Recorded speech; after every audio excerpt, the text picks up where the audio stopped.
जय श्री राम दोस्तों, जय साईं राम। आप सभी का स्वागत है मेरे YouTube चैनल नवग्रह सॉल्यूशन पर। आज हम बात करेंगे पर्सनल ईयर कैलकुलेशन की कि किसी भी डेट ऑफ बर्थ से पर्सनल ईयर कैसे कैलकुलेट करते हैं। एंड पर्सनल ईयर के नंबर अकॉर्डिंगली हम देखेंगे कि 2026 आपका पर्सनल ईयर क्या है और आपके लिए क्या लेकर के आया है, क्या अपॉर्चुनिटीज़ हैं आपके लिए 2026 में, क्या ड्रॉबैक्स हैं आपके लिए। आप अकॉर्डिंगली आप अपना पर्सनल ईयर नंबर निकाल करके ये देख सकते हैं कि आप कौन से पर्सनल ईयर में चल रहे हैं और उनका क्या इम्पैक्ट होगा, उसमें क्या है आपके लिए। अपॉर्चुनिटी का ईयर है या ड्रॉबैक का ईयर है या वेट करने का ईयर है या कंप्लीशन का ईयर है। तो आइए अब हम बात करते हैं आपके पर्सनल ईयर कैलकुलेशन पर और पर्सनल ईयर के मीनिंग्स क्या हैं उसके ऊपर बात करते हैं। जैसा कि आप स्क्रीन पर देख पा रहे हैं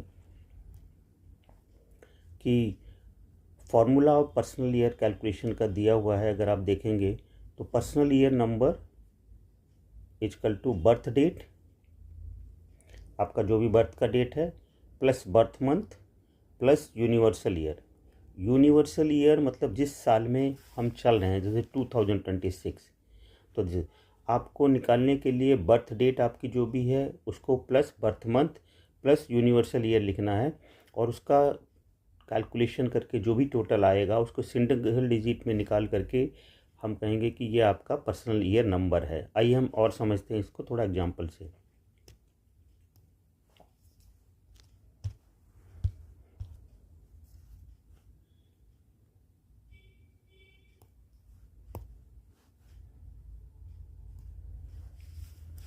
देखिए हम एग्जांपल लेते हैं। एक डीओबी हमने एग्जांपल लिए 22/11/2002। इसको हम पर्सनल ईयर 2026 के लिए कैलकुलेट करेंगे। तो बर्थ डेट में अगर हम देखेंगे उसका जो बर्थ डेट है 22 है, उसको हम कैलकुलेट करेंगे 2 + 2 = 4 आ गया। फिर बर्थ मंथ हम देखेंगे, बर्थ नवंबर है, उसका नवंबर जो कि 11 होता है, 11 को हम करेंगे 1 + 1 2। तो उसका बर्थ डेट 4 आ गया, बर्थ डेट का टोटल 4 आ गया, बर्थ मंथ का टोटल 2 आ गया। और यूनिवर्सल ईयर 2026, यूनिवर्सल ईयर है 2026। तो 2 + 0 + 2 + 6 1, 1 का मतलब हो गया 1, 10, 10 का मतलब हो गया 1 + 0 = 1। तो अब हमारे पास फिगर निकल कर आ गई है। बर्थ डेट का टोटल 4, बर्थ मंथ का टोटल 2 एंड यूनिवर्सल ईयर का टोटल 1। तो 4 2 1। अब हम इसको कैलकुलेट करेंगे, कैलकुलेट करके देखेंगे कि क्या टोटल निकलता है। देखिए अभी हम 22/11/2002 की बात डेट डीओबी हमने ली थी जिसके बारे में हम कैलकुलेट कर रहे हैं। तो देखिए बर्थ डेट हमारे पास 421 फिगर कैलकुलेट होकर आई थी। तो 421 को जो हम कैलकुलेट करते हैं तो 7। तो जिसकी भी 22/11/2002 डेट ऑफ बर्थ है उसका बर्थ पर्सनल ईयर नंबर 7 होगा। बेसिकली हम 2002 को हम निकाल दें तो खाली डेट एंड मंथ को लेना है हमारे को ईयर से। हमें और एक और एग्जांपल समझ लेते हैं। सपोज किसी का डेट ऑफ बर्थ है 4 जून, 4 जून का किसी का डेट ऑफ बर्थ है। तो हम 4 + 6 + 2026 इसको हम टोटल करेंगे तो 6 4 ये हो गया 1, 4 + 6 + 1 तो 6 4 10 और 1 11, 11 हो गया। 11 को अगर हम फिर करेंगे तो ये आ गया 2 पर। तो 4 जून का जिसका बर्थ डेट है उसके लिए 2026 का जो पर्सनल ईयर है वो होगा 2। तो इस तरीके से इस फॉर्मूले से आप अपना अपना पर्सनल ईयर निकाल सकते हैं और देख सकते हैं कि आप कौन से पर्सनल ईयर में चल रहे हैं, अभी आपका कौन सा पर्सनल ईयर एक्टिव है। आइए हम इसको समझते हैं कि अब हर पर्सनल ईयर के क्या मीनिंग्स हैं। अब हम अगर बात करें किसी का पर्सनल ईयर कैलकुलेट होकर आता है नंबर 1। तो नंबर 1 को हम बोलते हैं this is the beginning of the 9 year cycle. ये फर्स्ट नंबर है 9 ईयर साइकिल में, 1 2 3 4 6 5 6 7 8 9। तो this is the year of the beginning, new ventures, new ideas, new cooperation, new anything new, starting of new, if you want to start anything new, this is the base of your building, आपका ये beam है, base है, जैसा base आप बनाओगे आगे 9 साल आपका वैसा ही चलेगा। तो ये अपॉर्चुनिटी का पीरियड है। इस टाइम पे आपको अपॉर्चुनिटीज मिलने के चांसेस होंगे, न्यू बिगनिंग होगी, आप नया जॉब देख सकते हैं, आप नई लाइफ स्टार्ट कर सकते हैं, रिलेशनशिप में एंटर हो सकते हैं। इस टाइप के जो न्यू ईयर बिगनिंग्स हैं वो आपके लिए यहाँ पर पर्सनल ईयर नंबर 1 में आएंगी। हाँ, पर्सनल ईयर नंबर बस थोड़ा सा, जिनका भी बर्थ नंबर या डेस्टिनी नंबर 8 आता है उनके लिए थोड़ा सा चैलेंजिंग होता है, क्योंकि ये एनिमी नंबर होता है उनके लिए, तो उनको थोड़ा सा अपना हेल्थ पे और बाकी चीज़ों पर थोड़ा सा देखभाल करनी होगी, केयर करना होगा, वो ड्रॉबैक उनको दे सकता है।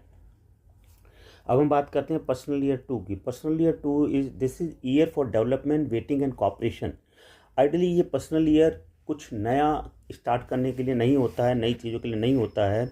हाँ, बट ये है कि आप अगर रिलेशनशिप में एंट्री करने जा रहे हैं तो ये पर्सनल ईयर 2 उनके लिए अच्छा हो सकता है।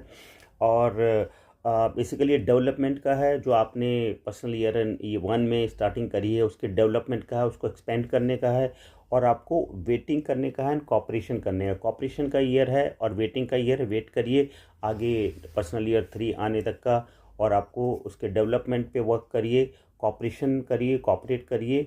रिलेशनशिप में एंटर कर रहे हैं, अच्छा ईयर है ये उसके लिए, पर्सनल ईयर 2 के लिए। अगेन हम कहेंगे कि अगर आपका बर्थ नंबर या आपका डेस्टिनी नंबर एनिमी है नंबर 2 से, तो यहाँ पर थोड़ा सा ड्रॉबैक उनको हो सकते हैं और इनके इम्पैक्ट उसको कम देखने को मिलेंगे, थोड़े चैलेंजिंग हो सकते हैं। अब हम पर्सनल ईयर 3 की बात करें, so this year is for expansion, expression, creativity, success.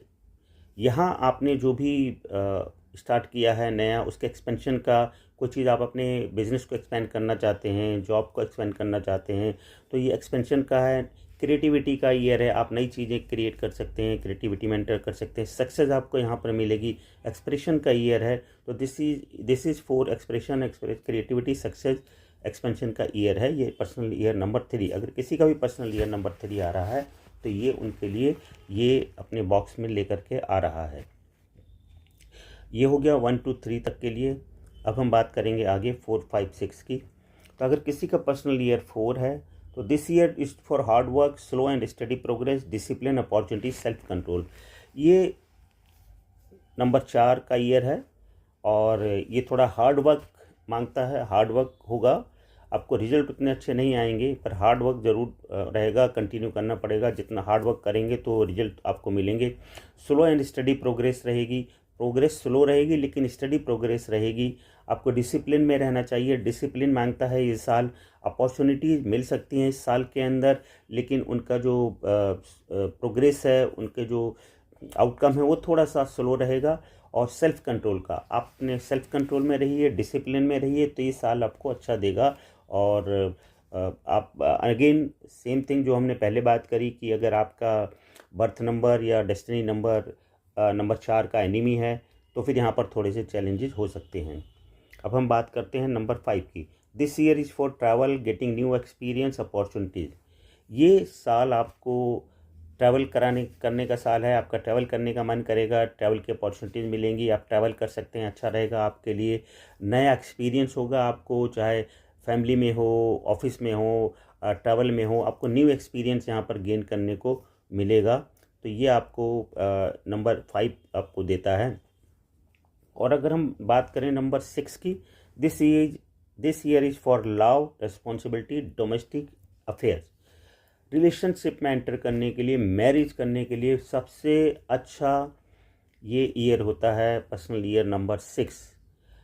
Love expand करने के लिए, रिस्पॉन्सिबिलिटीज़, फैमिली रिस्पॉन्सिबिलिटीज़ के लिए, टूवर्ड्स फैमिली आपकी रिस्पॉन्सिबिलिटीज़ बढ़ जाएंगी। आप फैमिली को केयर करेंगे, फैमिली की तरफ आपको ध्यान देना चाहिए। फैमिली की रिस्पॉन्सिबिलिटी जो हम करें, डोमेस्टिक वर्क्स में इन्वॉल्व होना चाहिए। डोमेस्टिक वर्क्स में आप इन्वॉल्व होंगे। डोमेस्टिक अफेयर्स कुछ भी हो सकते हैं, अच्छे काम, शादी ब्याह, पूजा पाठ, या जो भी डोमेस्टिक रिस्पॉन्सिबिलिटीज़ हैं वो आप को गेन करने का टाइम है ये इस वक्त। Focus on your relationship, responsibilities and domestic affairs. This is the number 6 है ये। अब हम बात करेंगे लास्ट 3 नंबर्स की, 7, 8, 9। अगर हम ईयर 7 की बात करें, this is year for self awareness and spiritual journey, good for occult difficulty. थोड़ा डिफ़िकल्टी का साल है ये, कंफ्यूज रखेगा आपको, आप में कन्फ्यूजन हो सकता है। आप अपने आप को सेल्फ अवेयरनेस बढ़ाइए, अपने आप को स्टडी कीजिए, स्पिरिचुअलिटी की तरफ थोड़ा सा ध्यान दीजिए, स्पिरिचुअल रहिए, स्पिरिचुअल जर्नी करिए आप। एंड हाँ, ये ओकल्ट साइंस वालों के लिए, जिनके भी ओकल्ट बिजनेस हैं, ओकल्ट साइंस में जो भी हैं, उनके लिए ये साल काफ़ी अच्छा रहेगा, काफ़ी अच्छा हो सकता है। अगर ये उनका पर्सनल ईयर 7 चल रहा है तो उनको काफ़ी बेनिफिट उससे हो सकता है। तो नंबर 7 उनके लिए काफ़ी बेनिफिशियल है। अब हम बात करते हैं नंबर 8 की। This year is for reward, recognition, capital gain, health issues, money management, legal issues. देखिए, ईयर 8 को न्यूमरोलॉजी में सैटर्न का ईयर देखा जाता है, शनि का साल देखा जाता है।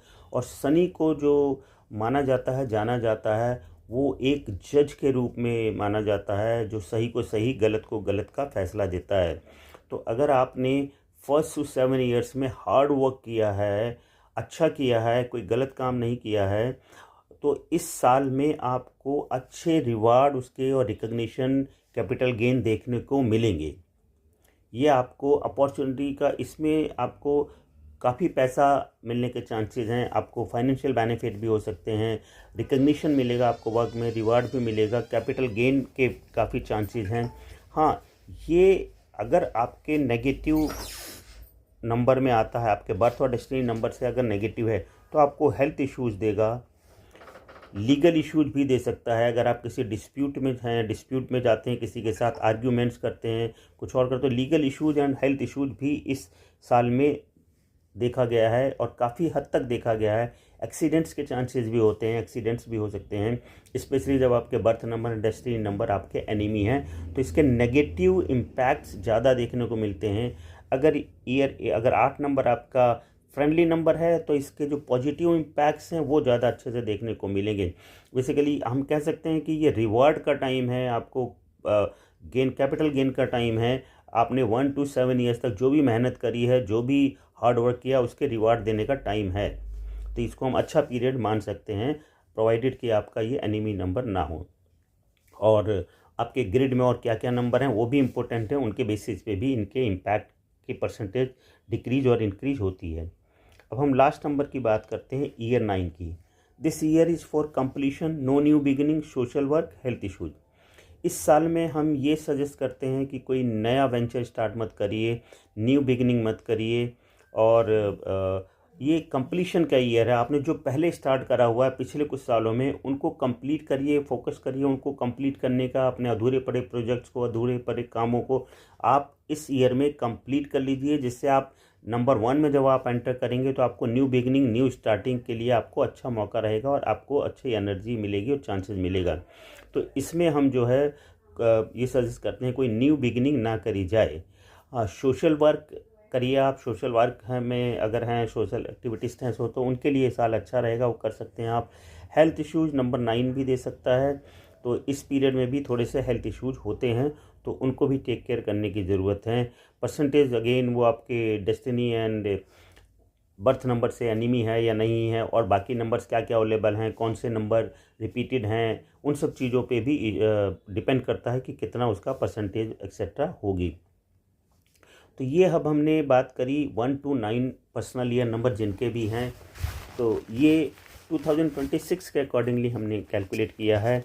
लेकिन आप इसको 2027, 2028 हर आने वाले पीरियड्स में आप 2026 को रिप्लेस करके, अब 2026 को रिप्लेस करके देखिए, यहाँ पर हमने 2026 लिया है, तो इसको रिप्लेस करके आप उस पीरियड को लिख लीजिए। जैसे 22/11/2026 का हमने लिया था, 22/11/2026, तो 2026 का पर्सनल ईयर 7 है इन सब का टोटल करने पे। ऐसे ही हम लिख सकते हैं 22 + 11 + 2027, ठीक है। देखिए 4, 2 + 7, 8, 9, 10, 11, 11 अगेन 2, तो 4 + 2 + 2, तो ये हो जाएगा 8। तो इस डे 22/11/2002, जिसका भी जन्म 22/11, बेसिकली इसमें जो बर्थ ईयर है उसको हम इग्नोर कर देते हैं, सिर्फ birth date and birth month को काउंट करते हैं, और उसके साथ जो हमारा करंट ईयर चल रहा है, पर्सनल ईयर, यूनिवर्सल ईयर जिसको हम बोलते हैं, जैसे अभी यूनिवर्सल ईयर 2026 चल रहा है, ऐसे जब अगला 2027 होगा तो हम 27 को ऐड कर देंगे। तो इस तरीके से आपका पर्सनल ईयर निकल करके आ जाएगा। वो 1 to 9 में से कुछ भी हो सकता है, और उसके अकॉर्डिंगली ही उसके मीनिंग्स होते हैं। वो हम मीनिंग्स आपको बता चुके हैं क्या क्या होते हैं, आप उसके अकॉर्डिंगली देख लीजिएगा।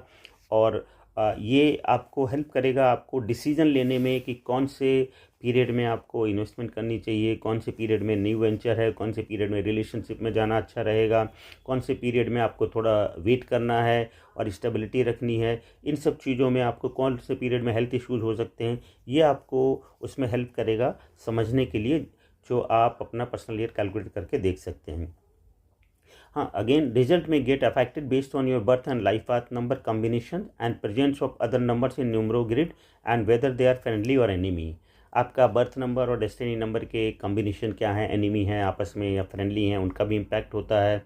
और जो पर्सनल ईयर चल रहा है और जो यूनिवर्सल ईयर नंबर चल रहा है, वो दोनों नंबर आपके बर्थ एंड डेस्टिनी नंबर से फ्रेंडली हैं या एनिमी है। फ्रेंडली हैं तो अच्छा है, एनीमी है तो थोड़े से चैलेंजेस रहेंगे, उसके बेनिफिट्स आपको पूरे नहीं मिल पाएंगे। उसके लिए रेमेडीज़ आपको हर साल में करनी चाहिए, आपके बर्थ एंड डेस्टिनी नंबर के अकॉर्डिंगली जो भी पर्सनल ईयर चल रहा है उनकी रेमेडीज़ करनी चाहिए।